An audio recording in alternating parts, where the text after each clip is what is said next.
Welcome to Live Daf, your online Daf Yomi Shir. Shalom Aleichem, welcome back to today's Daf, which is Eruvin Daf Nun Vav. We are 11 lines from the top of the Amud. Says the Gemara, Tanu Rabbanan, we learned in the Brisa. Bala Rabba, when it comes to square, a city which is round. So, when we speak about square, we're just speaking about boxing the city into straight lines, establishing the boundary of a city with straight lines, with corners, 90-degree corners. We don't necessarily mean a actual square, it could be a rectangle, but the point is that if the city does not have straight line boundaries, it's a circle or jagged, you have to go ahead and reconfigure that city, or virtually reconfigure it, in order to establish a city which is now shaped as a box, and then calculate your tchum, your boundary, 2,000 amma beyond that newly reconfigured, that virtually designed boxed city. So if the city is already a box, you don't need to tamper with it. But if it's a city that needs to be boxed, it's a round city, then you need to go ahead and adjust it. You need to configure the boundaries of the city with straight lines, with corners. And we learned this from the Orei HaLeviim. We learned this back on Daf Nun Aleph Amud Aleph. Just as the cities of the Leviim needed to be configured in this manner, as boxes, as squares, as rectangles. Likewise, when we go ahead and establish a tchum around a city for the purpose of Shabbos, we take that city and we virtually reconfigure it as a square, and then calculate the boundaries from that outline beyond. Now, if we have a round city that needs to be squared, so two things happen. You need to square it. Number two, the directions of the city, the north of the city needs to directly face due north of the world. It needs to align with the Ruchai Sa'olam. North needs to face north, south will face south. Tan Rabban, Bala Rabba, when he's going ahead and squaring the city, Mirabba B'ribu Olam, he needs to square it in a way where it aligns and faces the directions of the world. Noisan Tzfaina, let's find Olam. He takes the north of the city and has it face the north direction of the world. Udraima, Udraim Olam. The south of the city will face due south. Now, how does a person determine which way is north, which way is south, in the absence of a GPS? The Gemara will give us two formulas. V'simanech, what is your indicator? Which way is north, which way is south? Egla b'tzafin. Take a look at the heavenly constellations, the mazalis. You have the Egla, which is the calf, which is known as the Taurus bull. That's going to be b'tzafin, due north. Va'akrav, there's the scorpion, a different type of mazal. L'darim, that's going to be in the south. Just take a look at the mazalis up in the sky and can figure out which way is north, which way is south. Rabbi Yossi Omer. An alternate route is like this. If he has no understanding of the mazalis and he can't use this formula, so how is he meant to do it? Then he takes a look at the location of the sun and will determine through that which direction to face. Because depending on the seasons of the year, the sun is found in different locations. Ketzad, how's that?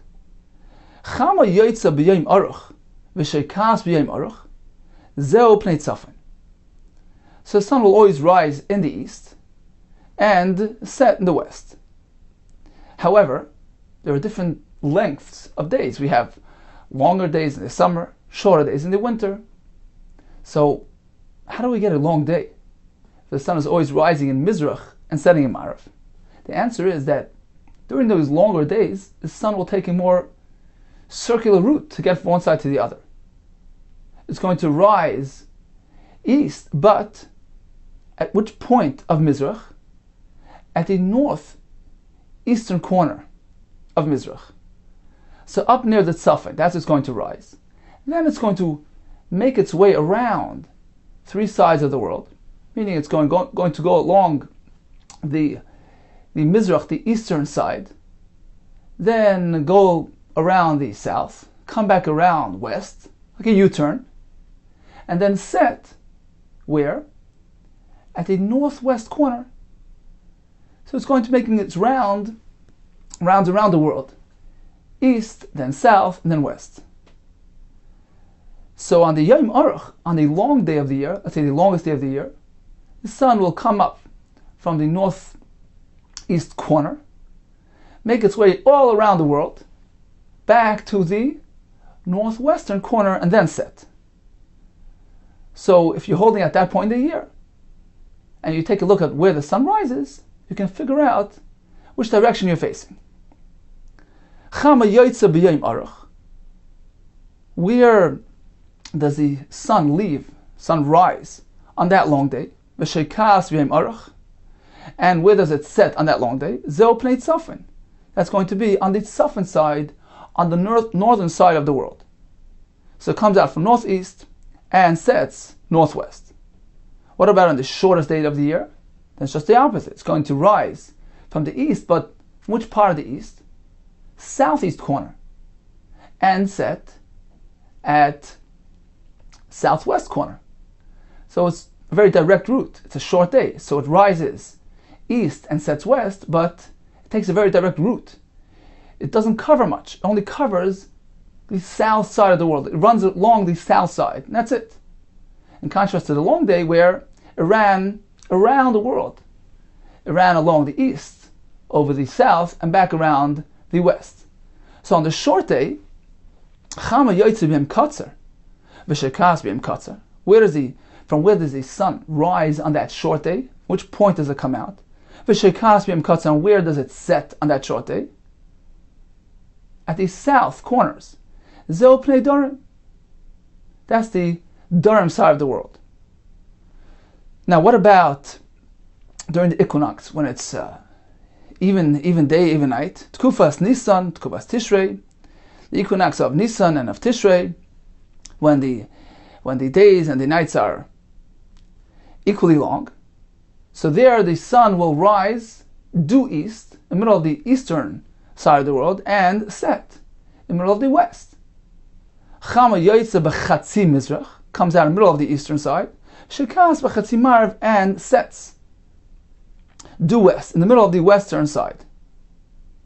And that's how we get equal days and equal nights. So this formula can be used to determine direction and location. You take a look at where the sun is situated at any given point during the year, and you can figure from there which direction you're facing. Because you know that on the long days, the sun comes out from one point. On the short days, it comes out from another point. So based on that, you could determine location. Where do we find this concept in the pasuk?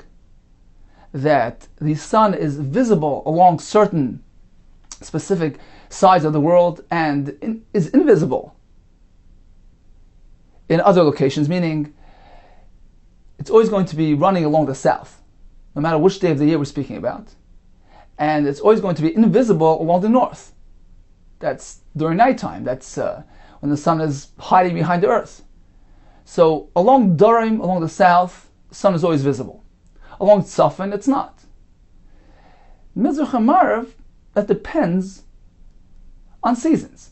Sometimes on the long days, the sun runs across the Mizrach and the Marav as well, because it runs all along those three sides, Mizrach, Durham, and Marav.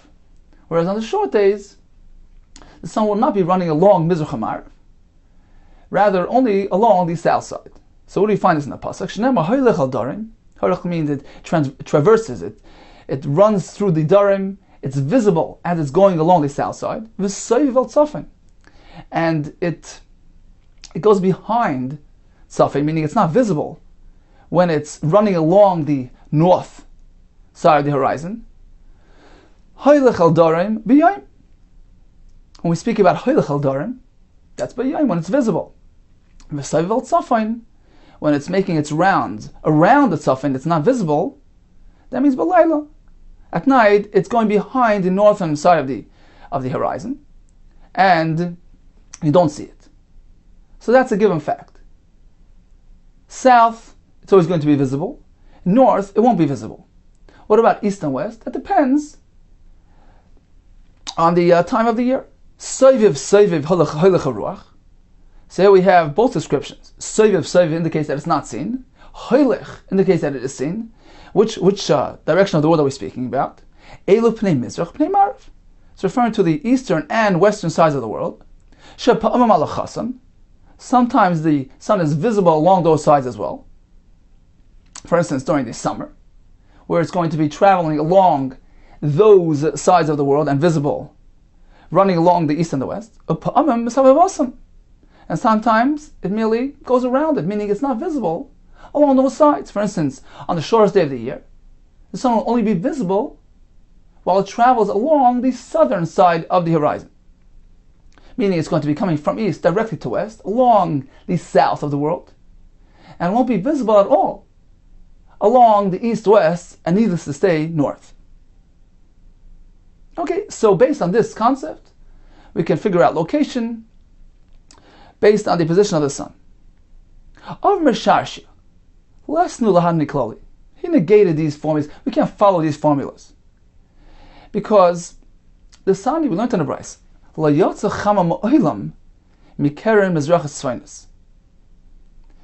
just said that the sun on the longest day of the year, for instance, will rise from the corner. Which corner? Northeast. And will set all the way on the other side. It's going to make its rounds throughout the world, come back around the U-turn up to the northwest corner, indicating the sun rises and sets at the corner. On the shortest day of the year, it's just the opposite. It takes a very direct route. It rises southeast, runs across the south, and lands right there, sets in the corner of the southwest corner. So this indicates that the sun rises and sets at corners. And Rashashi says it's inaccurate. Apparently he's simply coming to clarify things.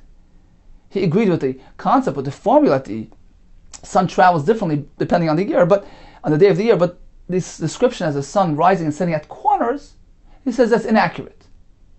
Because it's never going to rise and set at a corner.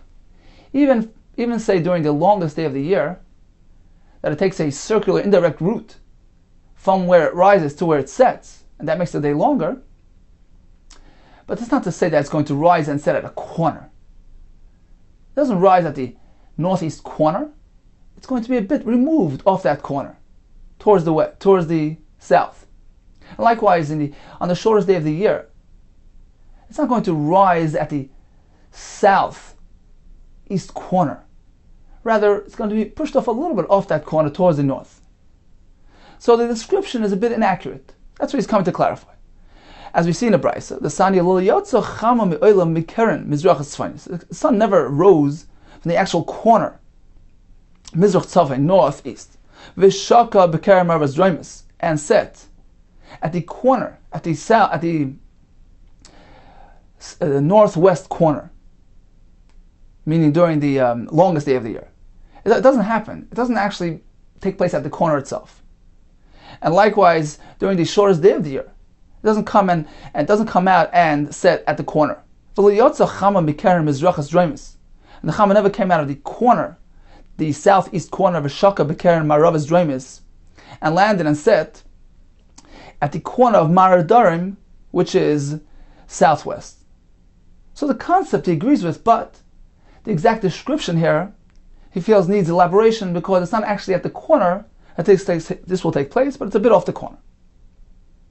Okay, continues the Gemara. Amar Shmuel. Shmuel was, the Gemara tells us, well versed in medicine and astronomy. So Shmuel will present for us another topic related to astronomy. In Tkufas Nisan Nefeles, so the solar year is comprised of how many days? 365 and a quarter. 365 days and 6 hours. Which is split into 4 seasons. Spring, summer, fall, and winter. With each season being a quarter of that total amount of days. So split it into 4, you have 91 days, 13 weeks, plus 7.5 hours per season. Multiply that by 4, you have 365 days and 6 hours. Now, as Rashi explains for us, the first kufa, the first season of Nisan during Brias Olam was initiated when? At that first Wednesday, on Tuesday night, the beginning of Wednesday. The day begins at night. So that's when the Ma'ires, the sun, the moon, the celestial bodies were activated. And the Tkufas Nisan began at the beginning of that fourth day of the creation of the world. So at 0 hour. That's when it began.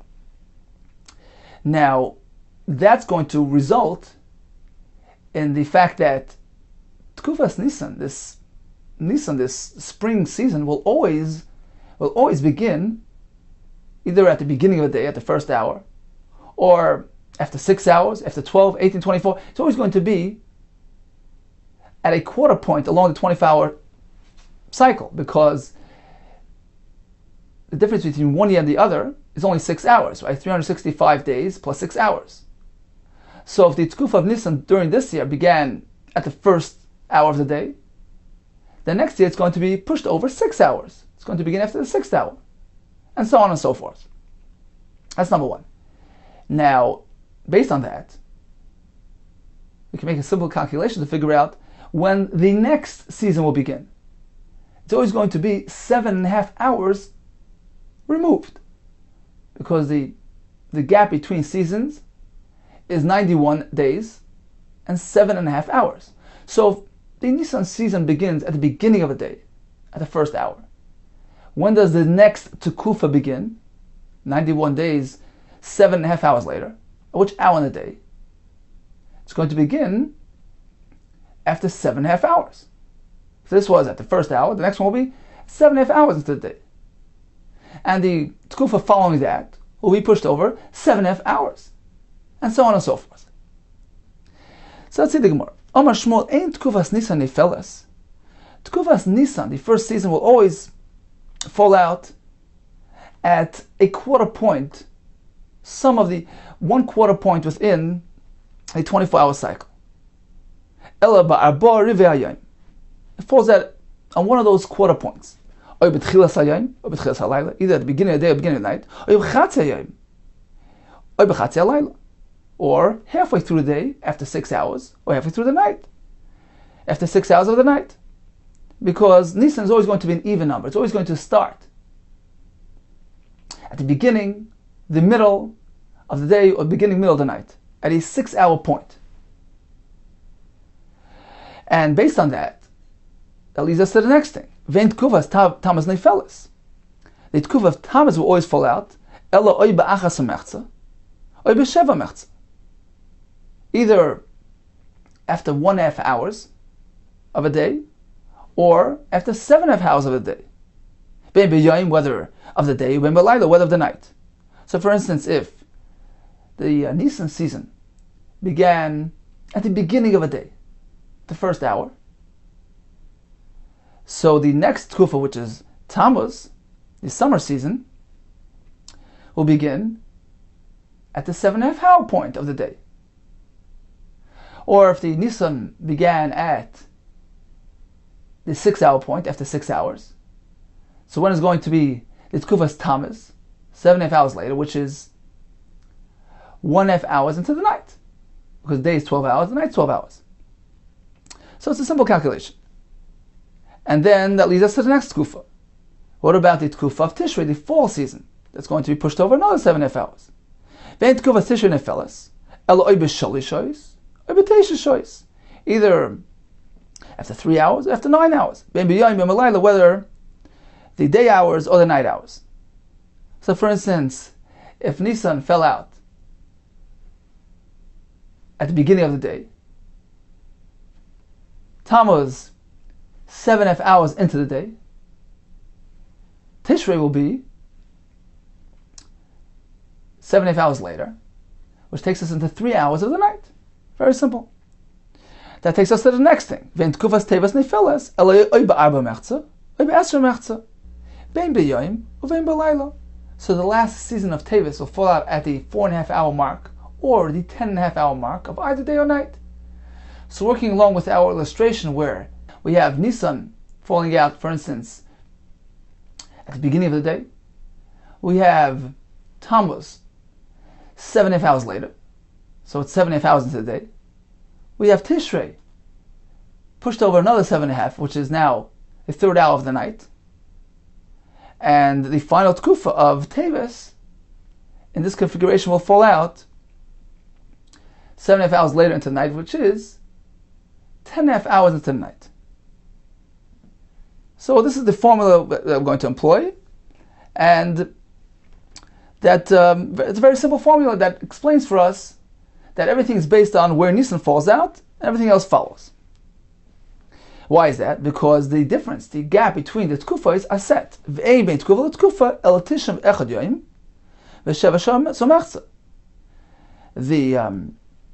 discrepancy, the gap between one tkufa and the other is 91 days, which is exactly 13 weeks, plus a couple of spare hours of 7.5 hours, so that results in the above mentioned formula.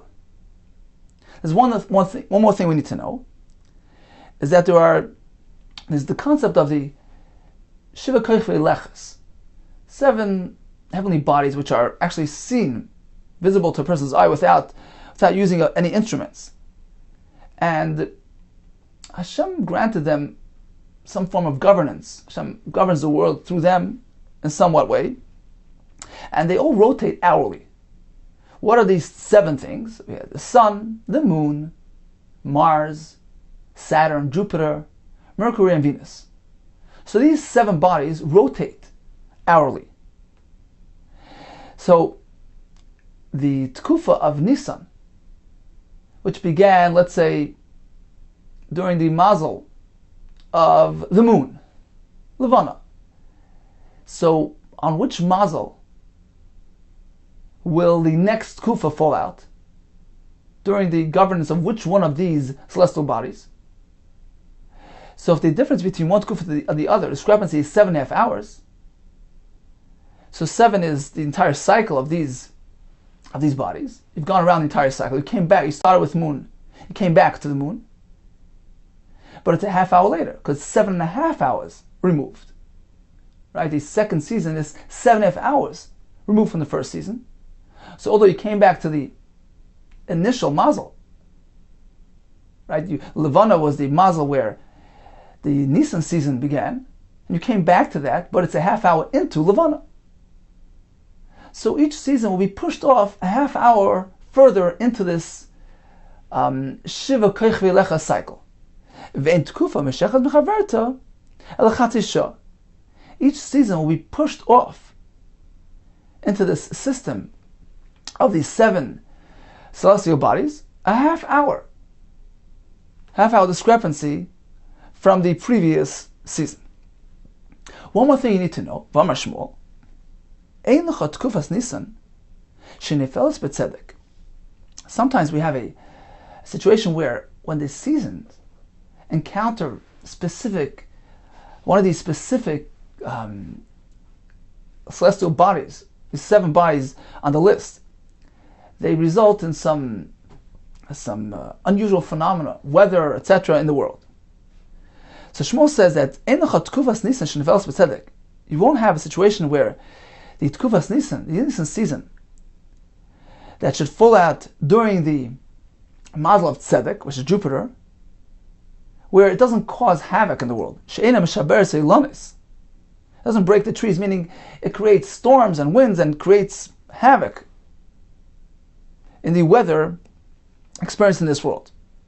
Ve'en lecha tkufas Teves shenefeles b'tzedek. Likewise, the Tkufa of Teves, which is the winter season, when that season inaugurates during the mazel of Tzedek, Shenefeles b'Tzedek, which is Jupiter, that causes dryness. It doesn't happen that it encounters Tzedek and doesn't have a drying effect on the plants. But that's only provided that there's not element present. The Yisyad Levana, that the new moon of the month of Nisan, we spoke about the Tkufas Nisan, now we're speaking about the new moon, when the moon is visible, the new moon is visible of Nisan, or the new moon of Teves. Right, we discussed the Tkufas Nisan, which brings, which wreaks havoc. We discussed the Tkufas Teves, which can do the same. That's only if the new moon of those respective months has appeared during the mazel, one of these two mazalis, Oib Levana, during the mazel of Levana, when Levana governs, Oib Tzedek, or when the mazel of Tzedek, Jupiter, governs. So when we have this combination, this wreaks havoc and confusion in the weather that we experience in this world. Okay, so in summary, we learned about taking a city and squaring it, specifically to align with the Ruchos Ha'olam, how we meant to determine the proper direction of the world. The Gemara gives us two formulas, even by taking a look at the bodies up above, the Egla, which is with Safin, the Akav, which is with Darim, or based on the sun's location, which depends on the part of the year that we're at. Continues the Gemara. Tanu Rabbanan. Hamarabeya Seir. When he goes ahead and squares a round city, so let's say we have a perfect circle with a diameter of 2,000. He's going to square that into a square of 2,000 by 2,000. Now, we're speaking about virtually squaring it. We're not actually rebuilding the city. But in terms of creating a virtual city, in order to calculate the Tchum Shabbos from that city, so he squares the round city into a square. He turns it into a square tray. So that's as far as the city. What about as far as the boundaries, the tchumen extending 2,000 from the city? How does he do that? The chayzer umrabeya is a tchumen. And likewise, he goes and he makes a square around that square. He makes a very large square all around that square city. And he forms the tchum, the 2,000 amma tchum boundary around the city as another big, huge square tray. Ukshi Moided, when he's going to calculate the tchum, which is meant to extend 2,000 from the city, he should not calculate, he should not begin counting from the middle of that corner. Alpayimama. Don't count 2,000 from there. We're going to see soon what this means. Because he's going to lose some territory from the corners. Meaning, we had this round city, which was now squared. He'd like to calculate the 2,000 amatchum. The Gemara says, don't go ahead and draw a diagonal line from that, for instance, upper right corner, 2,000 amma beyond, because it's going to shorten your tchum considerably.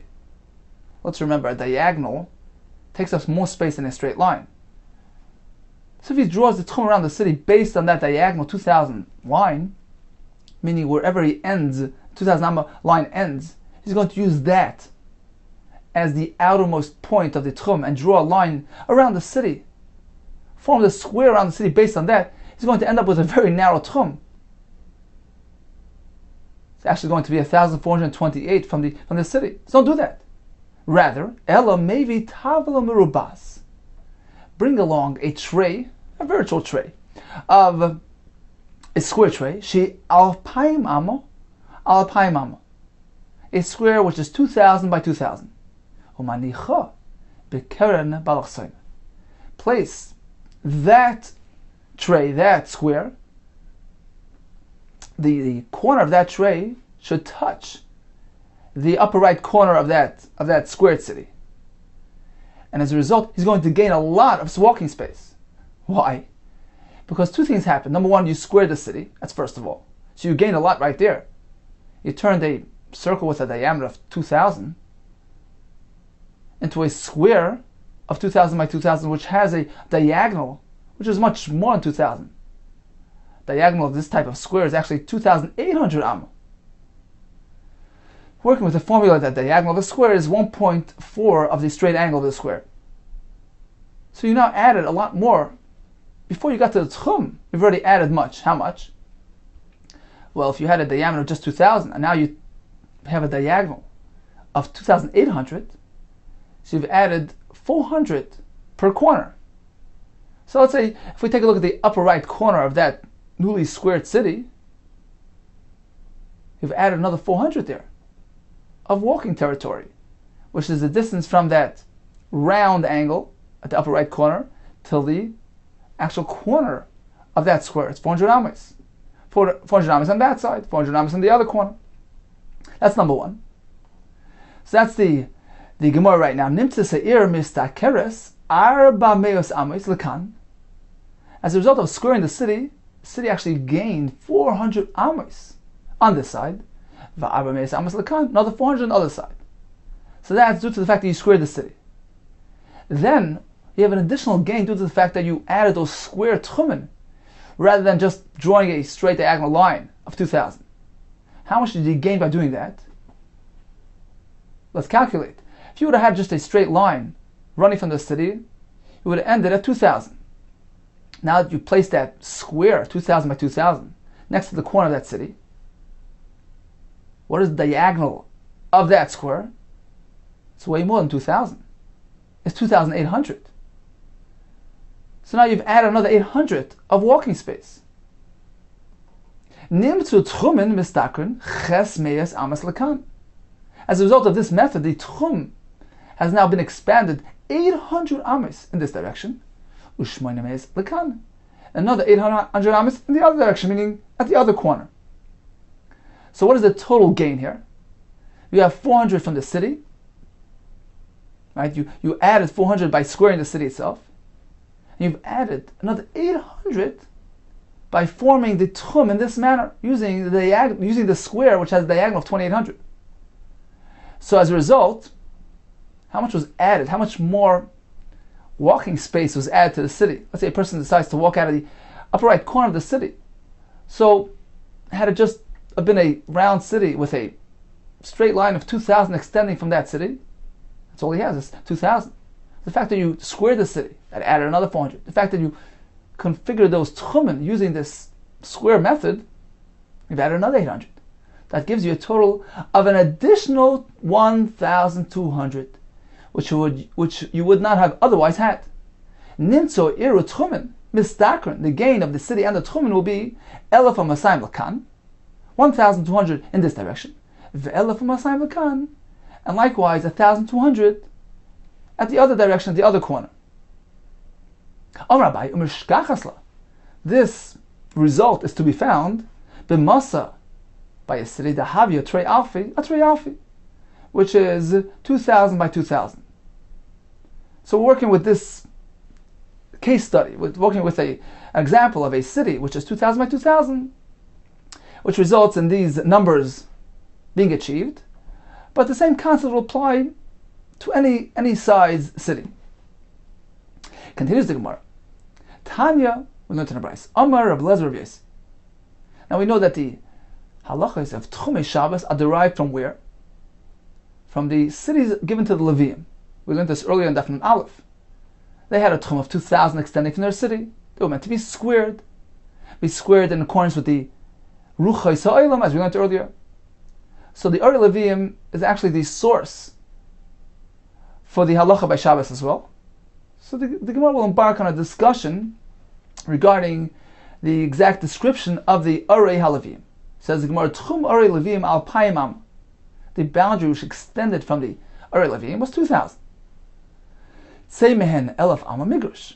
Deduct 1,000 from migrush. The first 1,000 of that 2,000 tchum was meant to be kept clear, not meant to be planted in. It was meant to be a clear open space to afford beauty to the city. So the first 1,000 is meant to be empty. The next 1,000 meant to be cultivated. Nimtza migrush revia. As a result, the clear space was a quarter of the entire territory, which the Gemara soon will delve into to understand exactly how we derive at this calculation. So that was the first 1,000, empty migrush, v'hashar, and the remainder of the territory was sadis ikramim, fields and vineyards. That was in the second 1,000 amma extending from the city. So the tchum of the city was 2,000. It contained two elements. The first 1,000 was clear. The second 1,000 was filled with sadis ikramim. Manan and Billy, how do we know that the tchum of the Levium entailed both of these elements? Amarava damakra mikira irva chutza elef amasaviv. So one pasuk tells us that there's a wide swath of land around the wall of the city, 1,000 amma wide. Amar Torah saviv se'ir be'elef, surrounded with a swath of 1,000. And we have another pasuk, actually the next pasuk, which speaks about a tchum of 2,000 around the city.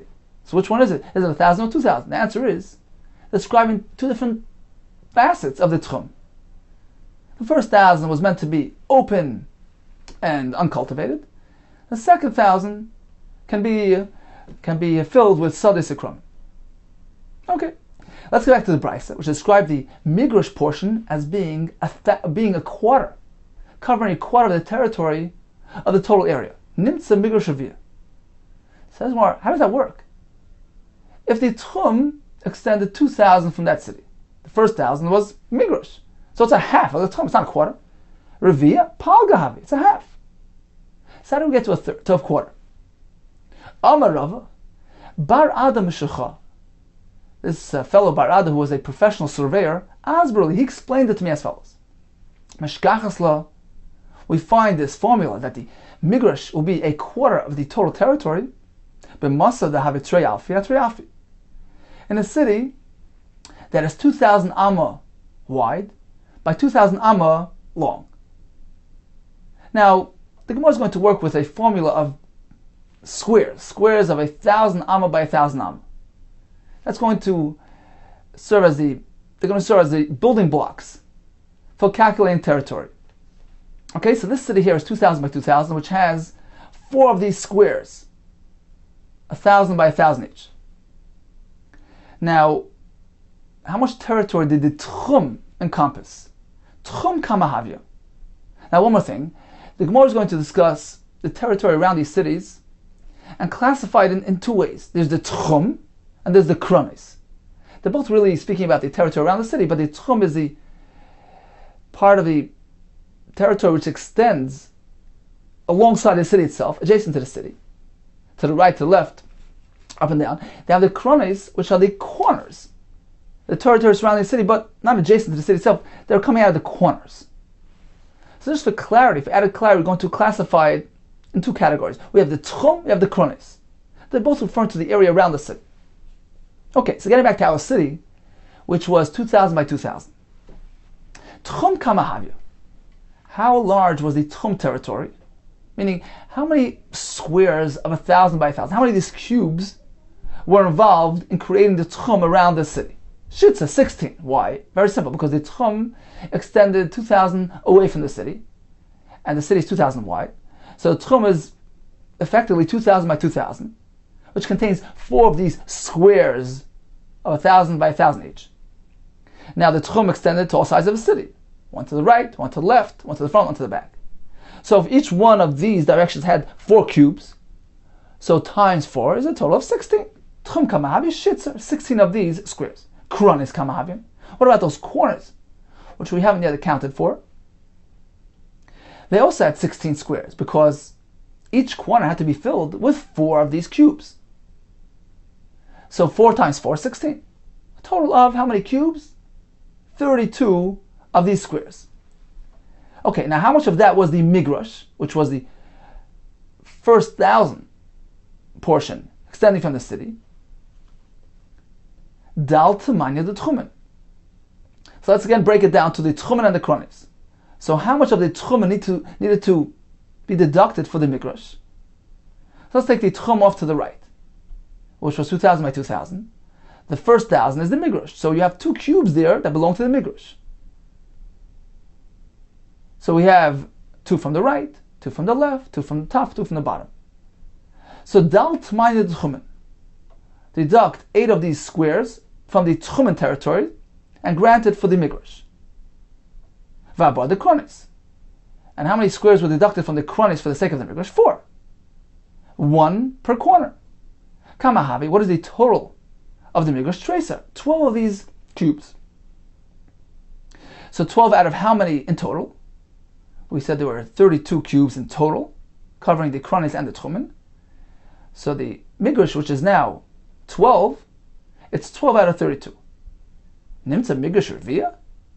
How does that result in the migrash being a quarter of the entire territory? Actually more than a third. It's 12 out of 32. Says the Gemara, we need to add one more ththing into the grand total. I say arba de masa. Let's add the space of the actual city, which was not yet accounted for. It wasn't included in the total area space that we discussed. So the city itself has 4 cubes of 1,000 each. Add that to the 32 cubes already accounted for. That gives us a total of 36 cubes. So now that the Migrash is 12 out of 36, that also doesn't equal a quarter. Akatitil sahavi. She brought it down, it's a third, but it's still only a third, it's not a quarter. Says the Gemara, one more thing you need to know. Mi saras b'ribuah kamar. Do you think we're speaking about a square city? B'gula kamar. It's a round city. So it was built as a circle, but it was reconfigured halachically as a square, but technically it's really only a circle.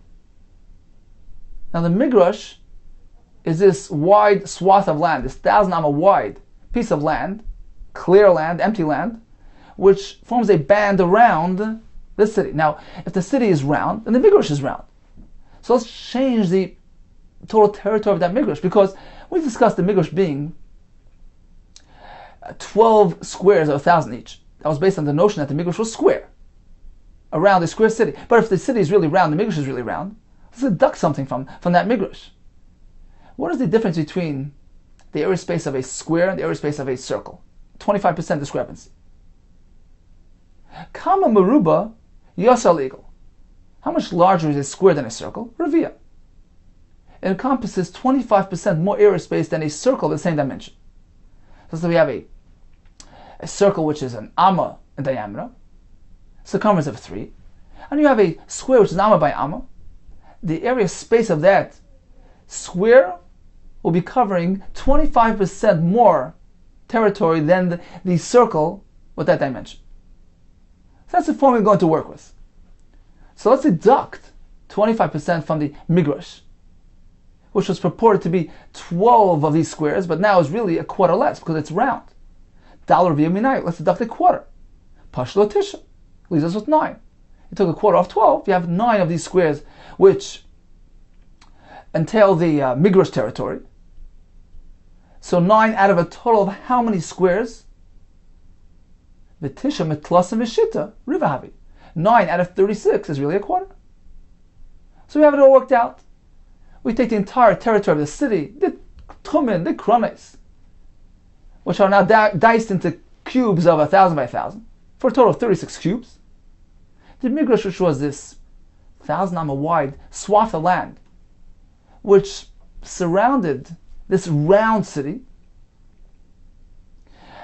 only covered a territory equal to 9 of these squares, which is exactly a quarter of the total territory. So that's Pshat the Brisa, which says Nimtza Migrash Ravia. The Migrash was a quarter of the total territory. That's Rava's approach. Abai Amar, he says, I have another approach.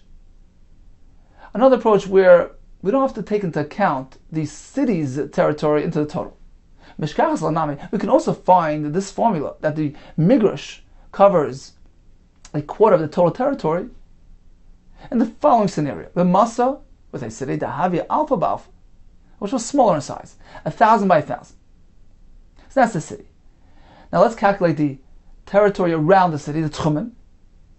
So we have Tchumen, we have Krones, right? The Tchumen is the territory which extends from the city itself, adjacent to the city itself.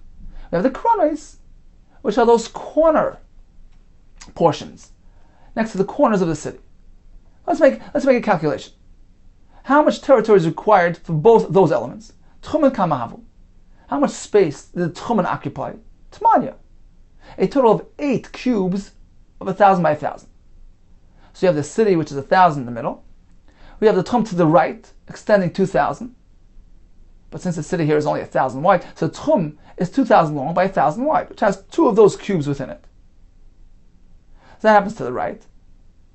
That happens to the left as well, to the top and to the bottom. So the Tchumen cover an area which has 8 cubes of 1,000 each. What about the corners, the Krones? Krones kamahavi shitza, 16 of those cubes. We have very large corners to fill now.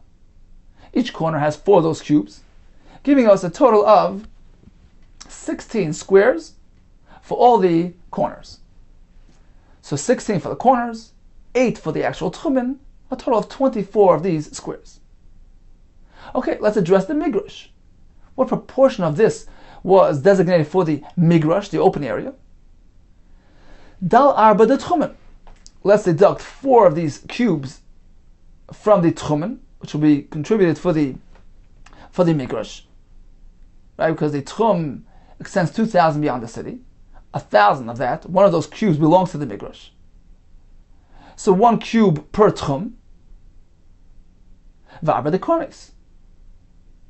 And each Keren will contribute 1 cube for the Migrash as well. So each Keren gives you 1. You have 4 Kronis for a total of 4. Kama have Tmanya. That gives you a total of 8 of these squares for the sake of the Migrash. Right? 4 were taken from the Tchumen, 4 from the Kronis. So it's 8 out of a total of how many squares within the entire area of the Tchumen and Kronis? 24. Tell Sahaba. That equals a third. 8 out of 24, that's not a quarter. Says the Gemara, one more thing you need to know. Misaras b'ribu kama. Do you think we're speaking about a square city? In which case the Migrash needs to be configured as a square as well. In which case you end up with 8 cubes for the Migrash, which is a third of the total, and it doesn't work out. No b'gulu kamar. We were speaking about a round city. In which case this swath of land, this Migrash, is going to be configured as a circle around that round city.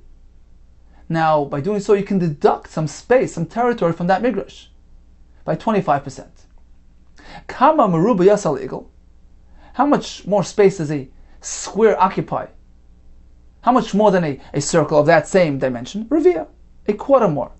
So now we take a squarely configured Migrash and downscale to a circle, you can deduct a quarter. So if you began with 8, the Migrash had 8 of those squares, Dal Revia, deduct a quarter. Pashalu Shita. That leaves you with 6. 6 out of how many in total? 24. It's exactly a quarter. Vishitim Chavdalid, Rivahavi. That leaves you with a quarter for the Migrash. So Abaye works with a city which is only 1,000 by 1,000. He works with the territory of the Kronis and the Tchumen, which equal 24 of those cubes. The Migrash being only 6 is exactly a quarter. Rabbi Amar, here's another approach to explain the Brisa. Let's go back to the large size city, which was described by Rava, 2,000 by 2,000. My Ravia, what does the Brisa mean when he says that the Migrash is a quarter? Ravia de Tchumen. Only the Tchumen, the territory which extended from the city itself, had the concept of Migrash applied to it. The first 1,000 of that was meant to be clear. But the territory extending from the Kronis did not have this halacha, according to Ravina. So this equals a quarter. Why? Because if only the Tchumen had Migrash, so let's say on the right of the city, the first 2 cubes belong to the Migrash. The same on the left, the same on the top, same on the bottom. So it only gives you a total of 8 cubes for the Migrash, out of a total of how many cubes which were involved in forming the Tchumen and the Kronis? 32. So it's 8 out of 32, which is a quarter. Rav Ashi Amar, he has a different approach, just the opposite. He says that only the Kronites had Migrash. Only the territory extended from the corner of the city had to contribute to the Migrash. The first 1,000 belonged to the Migrash. If that's the case, then we also have a solution to our problem. Rav Ashi Amar, my Ravia, what does the Brisa mean when it says the Migrash covered a quarter of the territory? Ravia the Kronis. A quarter of the territory involved in forming those Kronis, because it's very simple. Only the Kronis need to contribute to making of the Migrash. So each corner which has 4 of those cubes contributed 1, the first 1,000, 1 for the Migrash. So we have 1 cube of Migrash on either corner of the city, for a total of 4. How many cubes were involved in creating those Kronis? So each Karen has 4 cubes. 1 on either side of the city gives you 16. The Migrash is 4 to 16, which is exactly a quarter. Amalei Ravina Ravashi, how could you say that? That only the corners needed to contribute to the Migrash. For Savav Ksiv, the pasuk describing the Migrash says clearly it was around the city, implying that it was all the way around, not just on the corners. It says, well, my Saviv the Kronis. Saviv can also be referring to corners, because once something is situated at the corners, that is also considered to be surrounding the area. Because if you don't agree with this, I'm going to explain the following pasuk. The Kana would spritz the dam of the oila on the mizbeach saviv. Hachanami saviv mamish. Here too, you're going to say it was all around the mizbeach. We know that not to be so. They would only spray on the corners. Elamai saviv the corners. Apparently, saviv is referring to corners. Hachanami here as well. My saviv. When the pasuk describes the midrash as being saviv the corners, it was all along the corners. Continues the Gemara. We have two more kashas. Amalei Rav Chavivi michuzno Rav Ashi. So we described the midrash surrounding this round city as only being a round midrash, and therefore covered less space. But wasn't the city squared? That was the most basic thing we learned today, that a city is meant to be squared. So once a city has corners, those corners protrude and interfere with the round midrash around the city. It takes away from the midrash and interferes with the territory of the midrash. You have those corners of this squared city which is going to interfere with this round band, this round swath of land, configured like a circle around the city which has now turned into a square. So you're going to be taking away from the midrash. So this is what Masei Gulta was speaking about a round city, not a square city. But Ribua, what do you mean? You've squared it. Says more Aimud Amrinan. Chazinon command the Ramabba. We only said that we view it as though it's been squared. Ribui Vade mi Mirabana. Did we actually square it? We didn't rebuild the city. So when it comes to turning the Tchumen, we view it as a square city, but practically it's a round city. So it won't interfere at all with the midrash, this wide swath of land, which is making its way around that city. I have another kasha.